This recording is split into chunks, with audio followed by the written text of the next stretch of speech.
আসসালামু আলাইকুম। এই দেখুন আপনাদের আমার আজকে কি নিয়ে এসেছে।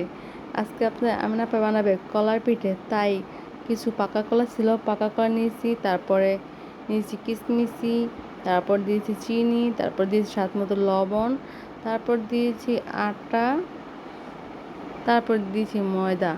কারণ আটা ময়দা দিলে একটু পিঠা শক্ত শক্ত হয়, আর শুধু আটা দিলে একটু নরম হবে। তাই তারপর ভালো করে মথে পিঠা বানানোর জন্য উপযুক্ত করে নিয়েছি। নিয়ে তারপরে যে চুলায় বসাই দিচ্ছি একটা কড়াইটা গরম হতে হতে তারপর দিচ্ছি তেলটা গরম হচ্ছে, তারপরে যে ছোট ছোট করে বল বানাইয়া দিয়ে দিতেছি ভাজার জন্য। উল্টায় পাল্টায় ভাজা নিমু, তাহলে হয়ে যাবে পিঠা। বুদ্ধি থাকলে কাজে লাগা যায়, কলা এভাবে অযথা নষ্ট করা যায়।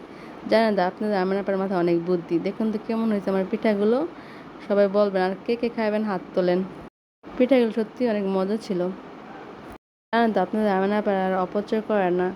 আচ্ছা, সবাই খেয়ে বললেন কেমন হয়েছে আমার পিঠাগুলো। দেখতে কিন্তু মাশাআল্লাহ অনেক সুন্দর হয়েছে।